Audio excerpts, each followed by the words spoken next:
Okay, so here we go again. This is part 3 of starting a sourdough. This is day 3, 24 hours after, actually it's 29 hours after part 2. And let's have a look at the sourdough.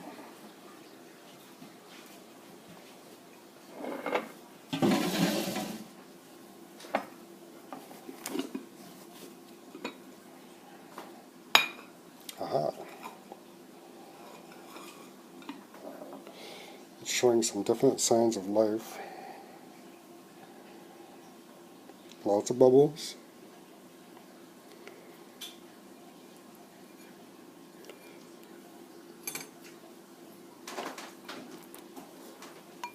You can see there's kind of stringy stuff right there.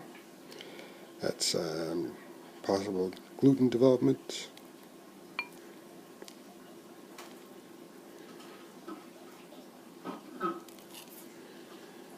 And the smell. It smells a bit like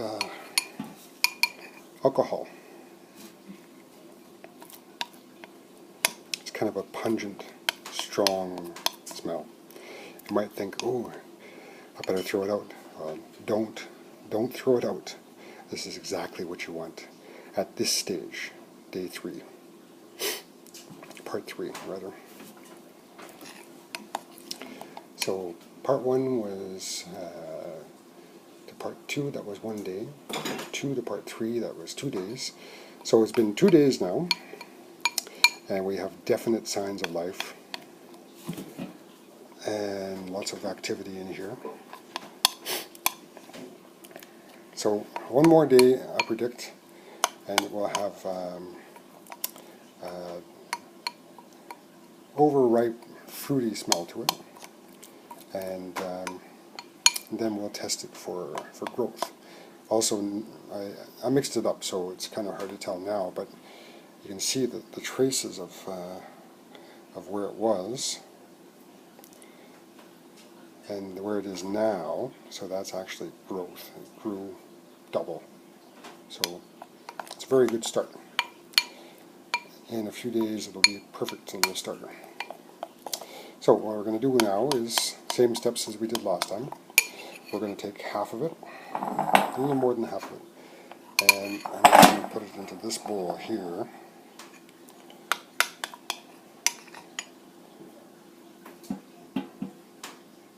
So that's going to make my super sour loaf later. I'll make a big super sour loaf. There, that's actually a little, that's more than half. It's probably 3/4. And that's all. You don't need to have very much left over. All the yeast and bacteria that you need, it's going to be in here just fine. I'm going to keep the same bowl for now, and we might change the bowl next time. And I'll put in 30 grams of water, or about 5 or 6 teaspoons. Stir it up. You can see it's getting kind of milky. Lots of bubbles. Exactly what we want.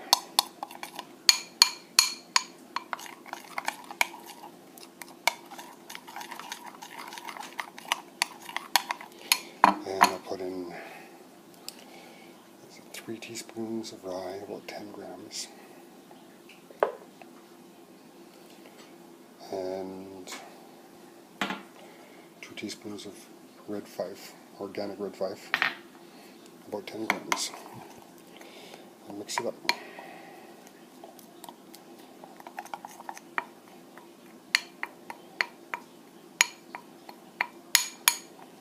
And actually I like to start getting it a little bit thicker, but maybe we'll wait until next step to thicken it up a bit more. It's thick enough that we'll be able to see some growth. I like to have mine thicker for when I'm making loaves, but for now this is probably a good thickness for the yeast and bacteria to travel through and get active. Good. So we'll keep it at room temperature again, and it's mid-spring here, so it's been a bit cool, around a high of 16, 17 degrees the last few days. But it's been at about room temperature, around 20, 22 degrees Celsius. And if it's cooler in your room, in your kitchen, it might take even longer. But if you find organic flour, then the organic flour will really help to pick it up. And don't forget rye. You want whole grain flours. You don't want a white flour. Whole grain rye and whole grain organic. Organic is important. I don't know. You might scoff at the organic thing, but if you try organic bananas, the flavor is much better. Organic strawberries, same thing. Much, much better. Okay, that's it for the part 3. I'll see you in about 24 hours. And I bet you it's still got a bit of a pungent smell to it. An alcohol smell. But tomorrow, I bet you it's going to have more of a fruity scent to it, and then that will be an excellent sign that the sourdough is where we want it to be. I'm going to cover it with the same plate and the same towel, and you're going to leave it at room temperature for another day.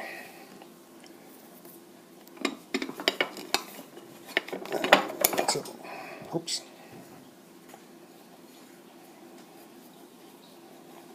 Okay.